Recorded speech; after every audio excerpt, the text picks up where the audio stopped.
Bonjour tout le monde, bienvenue à Visionnaire dans cette série que j'ai commencée la semaine dernière avec Jean Héroldi, entre autres sur les changements de vie. Et j'en ai un aujourd'hui à vous présenter assez spectaculaire, merci. Peut-être que vous la connaissez ou que vous la reconnaissez. Alors c'est Dolores Lamar. Dolores, bienvenue à Visionnaire. Hey, merci beaucoup, France. C'est vraiment un beau moment avec toi et avec tous ceux qui vont nous écouter. Un moment de cœur à cœur, comme je dis. Ça, j'aime ça. Bon, ben, merci d'être là. Je vais te présenter officiellement. Donc, tu es auteure, conférencière, formatrice, mais tu es aussi une ancienne infirmière, gestionnaire en santé parce que tu as fait un bac en gestion de la santé. Tu as travaillé longtemps dans ce domaine-là. Puis, à un moment donné, tu as eu un réveil, je dirais comme le mien, puis tu vas pouvoir m'en reparler un petit peu plus, pour complètement faire le switch vers les soins énergétiques, vers la formation des gens dans un mieux-être qui est plus d'avoir des outils pour finalement s'équiper pour être soi-même le maître de son mieux-être. Tu as guidé des voyages un peu partout, tu as développé ta médiumnité, Alouette. Et nous autres, on s'est rencontrés, puis je peux même pas croire, je connaissais ton nom, mais je peux pas croire qu'on se connaissait pas encore. On s'est rencontrés au Salon de l'Éveil. Tu étais avec Ginette Renaud pour donner une conférence au dernier Salon de l'Éveil à Laval. Alors d'abord, parle-moi de cette rencontre avec Ginette et vous autres, vous parliez de lâcher prise, je crois. C'est ton dada, hein? Je peux montrer peut-être ici Le temps de lâcher prise, ton premier livre qui a été un best-seller. Puis après ça, on peut voir quelques-uns des autres, Sauveur, victime, bourreau, puis après ça, Passeport pour l'équilibre. Alors voilà, mais dis-moi de la rencontre avec Ginette et pourquoi cette association? Euh, Moi, je pense que les choses arrivent au moment juste et divinement parfait dans la vie. Ça ne sert à rien de vouloir tirer, pousser n'importe quoi. C'est comme ça. Puis il arrive des expériences inattendues comme celle avec Ginette. En fait, ça a commencé par un appel téléphonique il y a 2 ans. Parce que une vingtaine d'années avant, quand j'ai écrit Le temps de lâcher prise, je donnais une formation dans laquelle il y avait une jeune femme qui était là. Elle m'a demandé l'autorisation si je voulais lui donner un livre pour apporter à sa patronne, et elle faisait le ménage chez Madame Renaud. Alors, bon, moi, je dis oui, moi, c'est correct. Tu sais, c'est comme pas, le temps a passé, et en 2022, Ginette a trouvé mon livre dans sa bibliothèque. Elle a lu le livre et c'est comme reconnu à travers plusieurs passages. Elle a voulu me rencontrer, donc j'étais pas certaine que c'était Ginette Renaud, mais en entendant la voix, c'était clair. Et ça a été... As-tu fait une coupe de vocalise en passant? Tu sais? Quand elle venait à l'Institut, puis à l'époque, là, et qu'elle se mettait à chanter a cappella dans l'Institut, tout le monde l'entendait, c'est clair. Et d'ailleurs, on va tout de suite montrer c'est quoi l'Institut, parce que tu as créé aussi l'Institut Dolores Lamar, l'Institut, en fait, qui permet d'enseigner et de former des gens, justement, en médecine énergétique. Alors, c'était juste pour montrer, et vous pouvez le trouver facilement sur le web. Fait qu'elle a vu l'Institut, puis... c'était un coup de cœur entre elle et moi. Je pense que c'est une rencontre d'âme, on était dû. On a des parcours totalement différents, bien entendu, mais au niveau des blessures, c'est certain que des fois, il y a des choses qui s'accrochent, et un peut soutenir l'autre aussi. Peu importe, ça s'est développé une relation qui, à un moment donné, s'est transformée en amitié. Qu'est-ce qui ressort de ma rencontre avec Ginette pour moi, c'est la quête de la reconnaissance que je cherchais quand j'étais jeune femme, sans le savoir, comme professionnelle de la santé, puis comme être humain. Ça a pris tout ce chemin-là. En fait, une trentaine d'années et plus. Quand j'ai rencontré Ginette, j'ai senti que j'étais rentrée déjà dans la porte de la reconnaissance pour moi-même. Et ça a été un chemin laborieux, mais je me sens les 2 pieds dedans, France, c'est clair. C'est sûr que c'est pas du 100% tout le temps.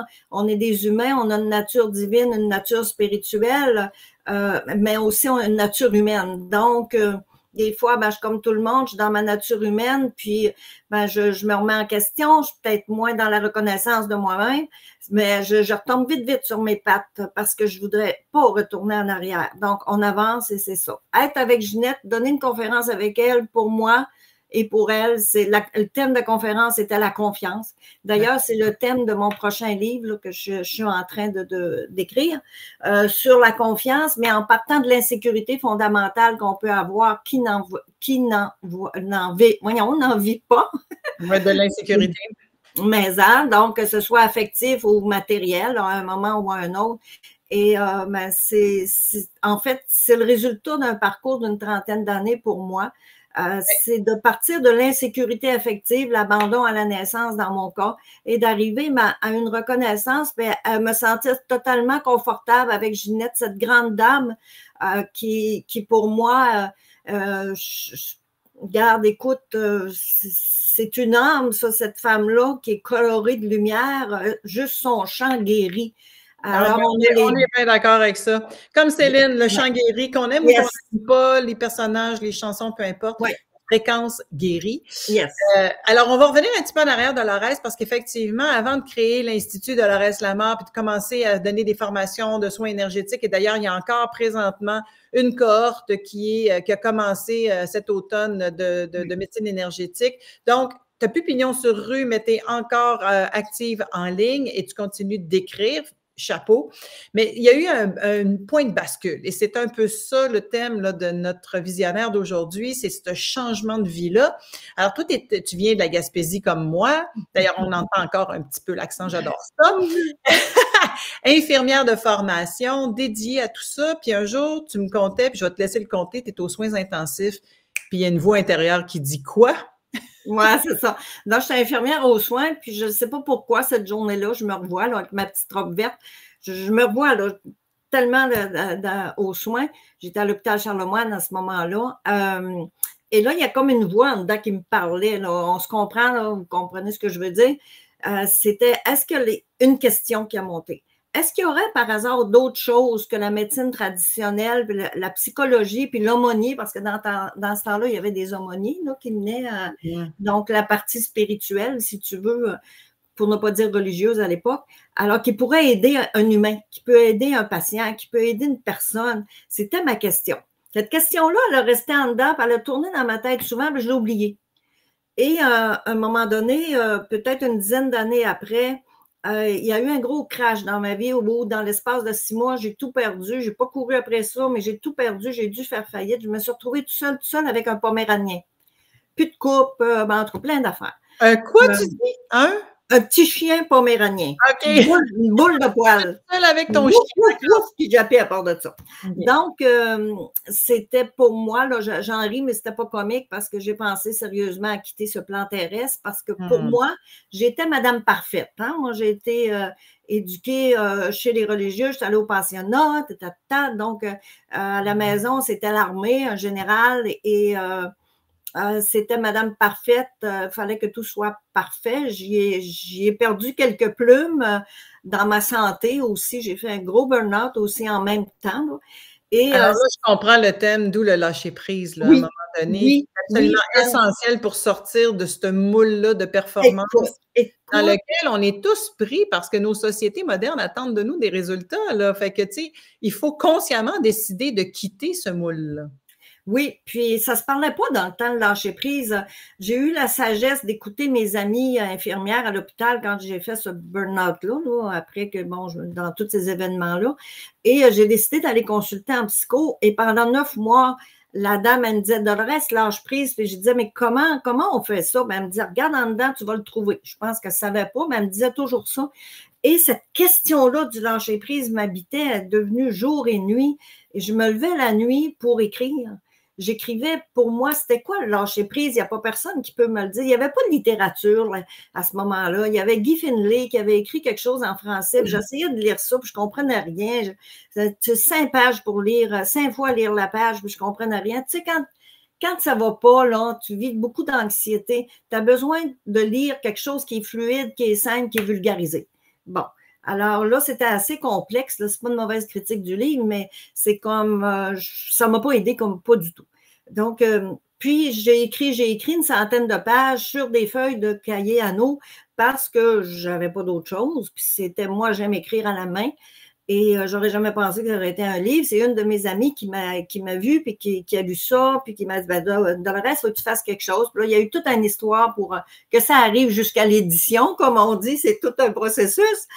Et ben, le premier il est sorti, puis bon, oui, ça a été un best-seller. Et tout de suite, je me suis mis à l'écriture d'un autre thème qui arrivait dans mon cœur, qui était l'équilibre. Et celui-là, je dis toujours, il faut connaître nos déséquilibres pour être en équilibre. Parce que c'est bien beau de vouloir l'équilibre, là. Mais alors, j'ai écrit ce livre-là pour les gens à l'époque. Je l'ai écrit en 99. Je pense qu'il a été édité en 2000, oui. Puis, je l'ai écrit comme un livre pour aider des gens qui n'avaient pas d'argent pour se payer un thérapeute. Il y a des petits exercices. En tout cas, les livres, pour moi, c'est comme la manifestation d'un passage que je viens de traverser. J'ai réalisé ça. Je ne le savais pas à l'époque, mais j'ai réalisé ça. C'était aussi un passeport pour faire connaître ton enseignement. Mais à quel moment, parce que là, il s'est passé bien plus que ça, là, tu t'es ouvert aussi à une forme de canal, médiumnité, toute ta perceptivité, ta sensibilité, tout s'est développé en même temps. Et tu t'es mis à enseigner. Il fallait quand même le faire, le passage vers la médecine énergétique. Fait que ça s'est passé comment? Ça a été tout un couloir sombre dans lequel j'avais comme le goût de rester parce que je me semble que j'avais plus la force d'émerger de ce... Tu sais, quand tu dis que la spirale descend par en bas, là. Mais je suis... Il y a beaucoup de gens qui vont se reconnaître là-dedans parce qu'on vit ces moments-là à un moment donné dans une vie. On peut en vivre même plusieurs et de t'entendre, voir comment on peut en émerger, c'est inspirant, là. Fait que montre-nous comment. C'est rien que j'ai commencé à observer autour de moi ce qui se passait au lieu d'être toujours dans mon petit monde de performance. En observant autour de moi, j'ai vu qu'il y avait d'autres choses. Il y avait des gens, justement, qui pensaient autrement. Je les jugeais parce que moi, tu sais, l'humain, là, on a tendance à juger quand on ne connaît pas quelque chose. Hein? C'est une façon de se relever au-dessus des autres pour survivre. C'est plate de dire ça, là, mais c'est comme ça. Donc, le jugement, pour moi, il était très présent dans ma vie. Oui, tu l'as dit, tu viens de la Gaspésie. Puis en Gaspésie, en tout cas, dans mon coin, il y avait beaucoup de peur puis de jugement. Puis bon, on était loin. Puis on avait peur de bien des choses, la ville et tout ce que tu voudras, là, à mon époque, à moi, là. Et puis comme aujourd'hui. Alors, donc, c'est ça. Puis, j'ai été... Ben, la sceptique en moi a été un peu confondue parce que j'ai dû demander de l'aide. Quelqu'un m'a offert de me donner des soins, puis j'avais peur de ça énormément. Mais j'étais tellement mal à l'intérieur de moi. Alors, on m'a couché sur une table de massage, puis bon, plus que ça, la première fois, ça a été sur une table de pierre. Et j'ai pleuré, j'ai braillé ma vie, non? Je ne savais pas, j'ai shaké de tout partout, mais je sais aujourd'hui qu'est-ce qui s'était passé, non? J'ai compris par après mon propre processus et j'avais besoin de nettoyer pas mal de choses qui étaient en dedans. Ça faisait partie de mon bagage intérieur, tu sais. Puis ce que j'ai pas dit aussi, à 26 ans, moi, j'ai vécu une expérience de mort imminente. Hein. Je pense que ça m'avait préparé à tout ça là, dans la quarantaine. OK. Dans quel contexte, là, parce que c'est une parenthèse importante, dans quel contexte tu as vécu une mort imminente? Ben, c'est parce que j'étais en coma pendant 2 jours suite à une infection grave, majeure, où je travaillais comme infirmière à Basse-Côte-Nord dans le temps, puis m'ont transféré à Québec avec l'avion du gouvernement. Puis moi, ça m'a paru 5 minutes, mais j'ai été 2 jours là-dedans. Alors ça, c'est un autre... mais je suis à l'intérieur tellement convaincue que c'était comme ça devait être là pour m'amener ailleurs au moment juste et parfait. Puis, et de quoi tu te souviens de la mort imminente? Oh, on pourrait en parler longtemps parce que moi, je n'avais jamais entendu parler de ça. Donc, c'est clair pour moi que je pouvais pas faker ça. Là. Non, je ne pouvais pas l'inventer. Et ça a été vraiment le couloir pour moi, comme plusieurs parlent, avec la rencontre avec la lumière et la traversée de ce couloir-là, en dehors des sens, dans une connexion unique avec l'unité. Wow. Et j'avais besoin de me reconnecter probablement aussi à la matière, à mon corps, parce que moi, je pense qu'avant, je vivais beaucoup trop dans mes émotions. mes décisions, ma vie, plein de choses étaient basées sur mes émotions, mais je ne m'en rendais pas compte de ça. Je n'étais pas enracinée, France, tu sais. Je voulais tellement aider, puis je voulais... En fait, j'étais sauveur au lieu d'aider, je ne savais pas. Comme infirmière, j'avais tout le beau champ pour ça, là aussi. D'ailleurs, on va juste rappeler que tu as écrit « Êtes-vous sauveur, victime ou bourreau » sur le fameux triangle de Karpman, parce qu'on passe de un à l'autre quand on est inconscient de ça, puis on finit toujours par se trouver un rôle là-dedans quelque part. Ça, alors, toi, tu étais la sauveuse, comme probablement beaucoup de gens dans le milieu de la santé, on peut se le dire, à cette époque-là, puis encore aujourd'hui. Tu sais que le système, tu sais, SEM, le système d'aide et d'intervention en médecine énergétique, qui est la base des programmes à l'Institut, former des intervenants en médecine énergétique professionnelle avec des heures, puis de l'anatomie, physiologie, puis tout ça qui est fait rocher, entre autres, parce que c'est ça, si on veut être reconnu, il faut être formé comme des professionnels aussi. Ça aussi, c'est une autre affaire. Moi, je suis une fille de structure. Alors, en gestion, j'en ai fait beaucoup. Puis, mon rôle à moi, c'est de créer, coordonner, installer, instaurer. C'est pas pour rien que ça s'appelle Institut.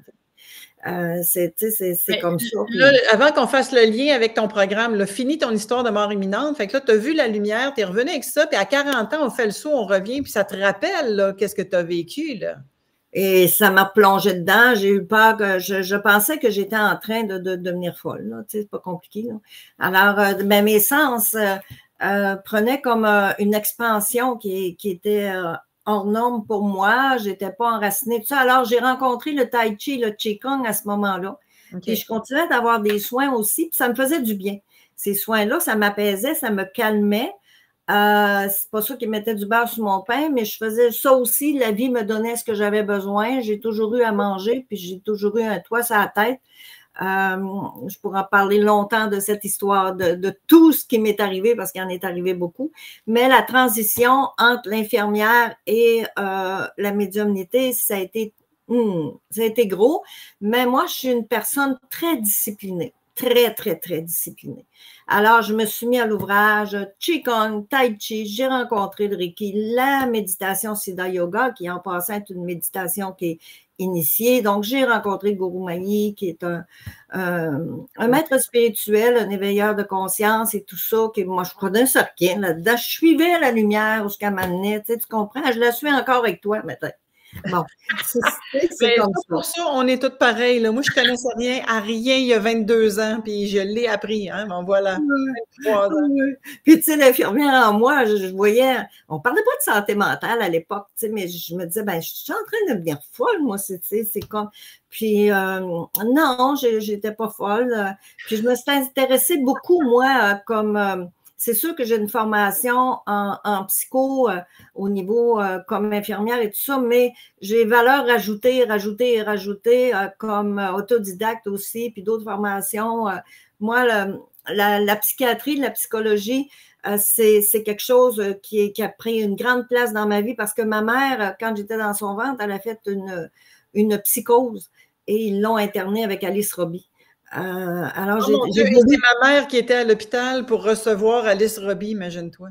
Bon, alors, tu sais, bon, alors, ben, ça a été pour moi des grandes questions, puis comme infirmière, ben, ça m'a toujours intriguée, tout ça, la santé mentale. Puis je suis tellement contente qu'aujourd'hui, on parle de santé mentale.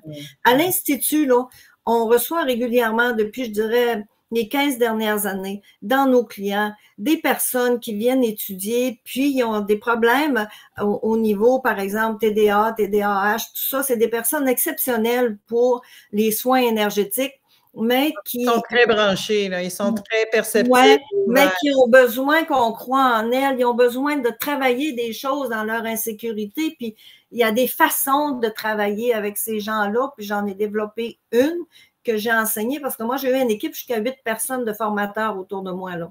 Ben, ces personnes-là sont toujours là, mais il y en a qui sont plus actifs comme formateurs, d'autres qui sont encore avec moi. Ben, tu sais, je suis une passionnée, France, puis en même temps, ben, j'ai eu à apprendre à calmer ma passion, parce que dans la passion, on peut se tuer aussi. Je suis allée à cette porte-là. Pas la calmer, mais la modérer un petit peu. Ouais, juste la modérer un petit peu. Okay, ben aujourd'hui, là, parce que là, je comprends là, ce que tu me dis, mais à travers ça, donc, tu as quand même fait des soins, tu as fait des voyages initiatiques, Oui. tu as utilisé ta médiumnité aussi avec des gens qui venaient à toi.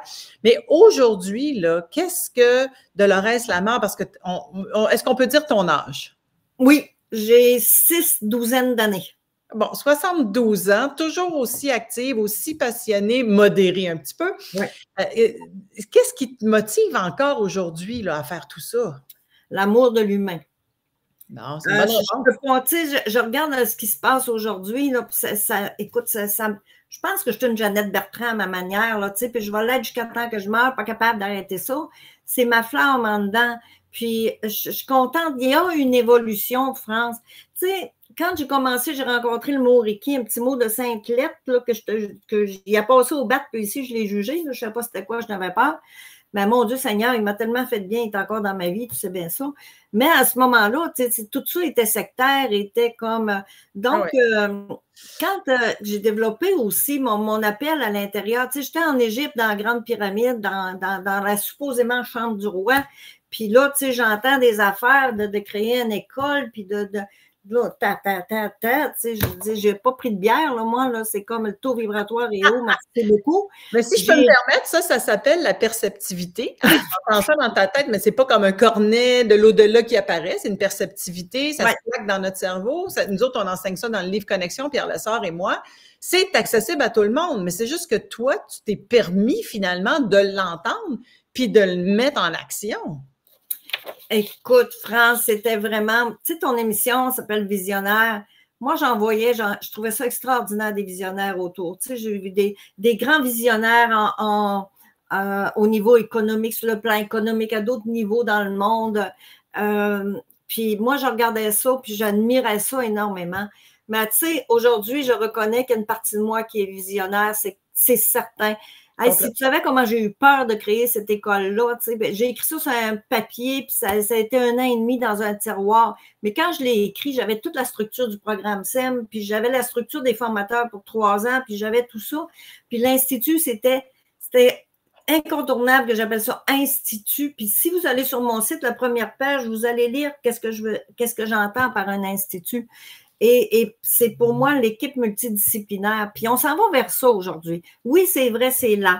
Oui, c'est vrai, c'est long. Oui, on souffre, puis bon, on voudrait donc, mais c'est parce qu'on se perd dans nos attentes aussi, puis notre perfectionnisme encore, on rechute, hein, bon. Mais il faut voir, moi, je sais d'où je viens en arrière, ça fait longtemps, là. Ça fait très, très, très longtemps que je suis là-dedans. Hey, le train, là, il allait lentement en titi, puis des fois, j'avais envie de débarquer du train. Puis j'en voyais d'autres comme moi qui faisaient la même affaire. Mais ces gens-là sont encore là aujourd'hui. On parle de Pierre, là, on vient de la même, je dirais, de la même racine en quelque part. Là. C'est de la même génération. Puis Pierre, ça fait 40 ans et plus là, qu'il fait ça comme guide. Aujourd'hui, on peut dire que c'est un guide spirituel. C'est mon co-auteur sur 3 livres. Mais c'est vrai que là, le terme visionnaire te colle très bien à la peau parce qu'il fallait la persévérance, il fallait la vision. Il fallait le courage, il fallait la persévérance pour arriver à créer cet institut-là. Et même s'il n'y a plus pignon sur rue depuis 7 années, l'Institut, je le répète, existe toujours en ligne. Vous allez sur le web, puis je mettrai au moins le nom au-dessus de la vidéo, là, Institut Dolores Lamar, si ça vous intéresse d'aller à l'école de Dolores. Mais j'aimerais ça t'entendre parce qu'il nous reste 5 minutes à peu près là, sur notre époque aujourd'hui, puis ce serait quoi tes rêves? Qu'est-ce que tu aimerais voir arriver? Parce que c'est vrai qu'il y a eu une accélération dans les dernières années. Il y a de plus en plus de gens qui s'éveillent et ça, c'est réjouissant. Écoute, France, je suis partie à Jérusalem à un moment donné. Il y avait un congrès sur la médecine intégrative. Ça fait plusieurs années là, de ça. Là. Puis quand je suis arrivée là-bas, j'étais bébé. J'avais une de mes grandes amies qui était avec moi, qui est pharmacienne, qui d'ailleurs est formée en médecine complémentaire là, énergétique. Et là, j'ai vu que dans le monde, en Australie, en Allemagne, et tout ça, c'était avancé, il y avait plein d'affaires. J'étais tellement excitée, je me suis dit, bon, garde patience, ma belle-fille, là. Je me parlais à moi-même, là. Garde, ça avance, continue, fais ce que tu peux, toi, dans ton jardin, puis il y en a d'autres qui font d'autres choses, puis on avance.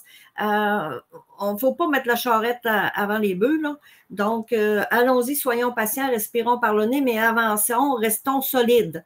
au Est-ce que niveau tu des as vu, émotions. Dolores, est-ce que tu as vu les jeunes qui ont parti le sommet et le congrès de la santé intégrative, entre autres avec des tambouillards à leur tête au début, mais ça, c'était leur tête d'affiche. Mais écoute, moi, je suis venue tellement excitée de ça Ouais. que je les ai backés. Ça fait 1 an et demi que je fais la promotion de ce qu'ils font, le sommet et le congrès de la santé intégrative, parce que on est en train d'assister à une révolution, là.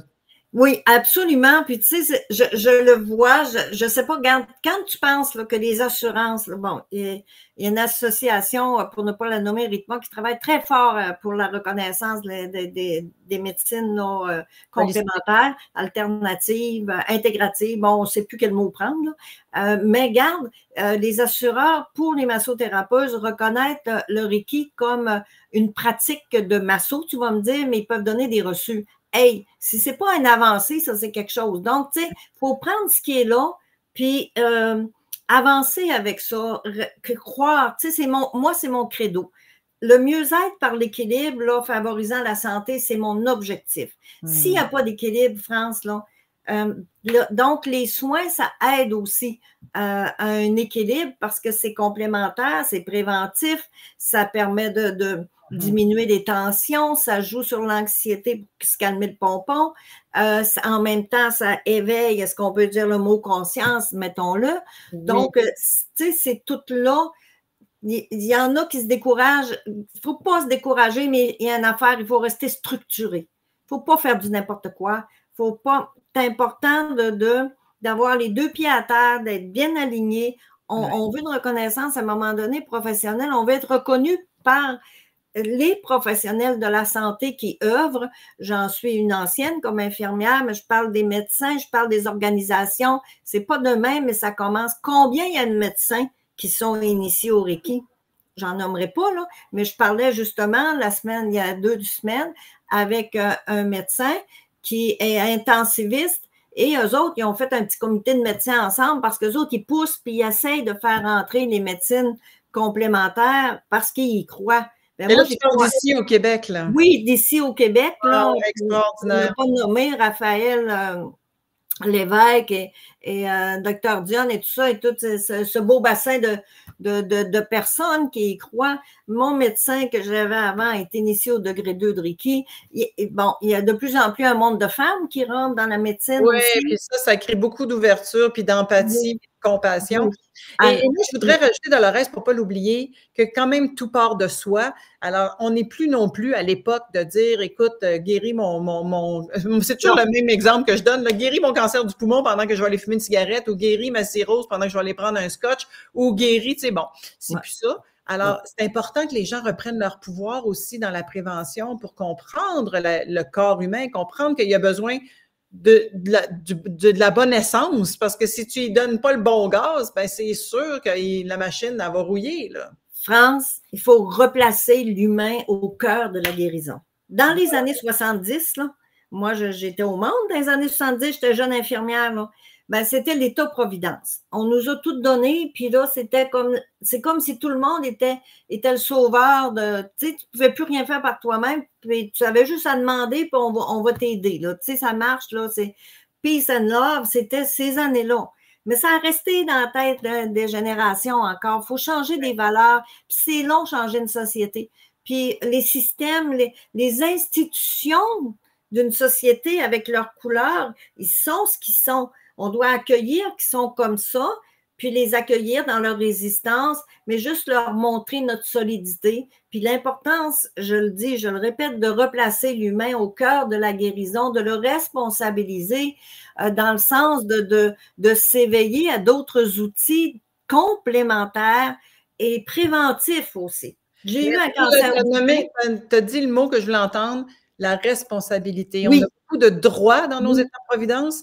On a oublié quelques responsabilités. On a la responsabilité aussi de nourrir ce corps-là, autant au niveau des pensées, au niveau de l'attitude, au niveau évidemment physique, la nourriture qu'on ingère et tout. On a une responsabilité par rapport à ça. Alors, merci de le nommer. Écoute, je vais finir avec quelques beaux commentaires. José qui dit « Responsable de notre santé, de nos pensées, de notre alimentation ». C'est en plein ça! je l'avais pas lu son commentaire. Marie-Claude qui dit « Gratitude pour ce précieux partage, très inspirant, merci beaucoup. » Maëta Louloulou, je sais pas trop exactement c'est quoi son prénom, mais on va dire un immense merci. Alors, Dolores, moi, je veux honorer ton courage puis d'avoir été une pionnière parce que moi, je suis arrivée après. Puis il y en a d'autres qui vont arriver après nous autres et qui vont continuer ce chemin-là, de donner des outils d'éveil aux gens. Ouais. Alors, merci pour ta vision. Merci d'avoir été une visionnaire avant ton temps. Puis merci de continuer à l'être. Ben, je continue, France. Écoute, j'ai ça dans le cœur. Hein. Moi, l'humain, c'est le centre de ma vie. Wow. Merci, France. Merci à tous ceux qui vont nous écouter. Puis, ben, je demeure toujours disponible. Vous savez où me trouver. Et voilà, ben écoute, Dolores Cannon, Cannon, donc bien drôle. Je viens d'avoir un download de l'au-delà. Tout le monde, ceux qui ne connaissent pas Dolores Cannon, c'est elle qui faisait de l'hypnose de régression. Alors, l'Institut Dolores Lamarre, et allez voir ça sur le web. Merci tout le monde et on se retrouve bientôt pour un autre visionnaire. Ciao. Eh bien, merci, bonjour. Merci, bonjour, des beaux coucous et continuez. Ciao. Reste là.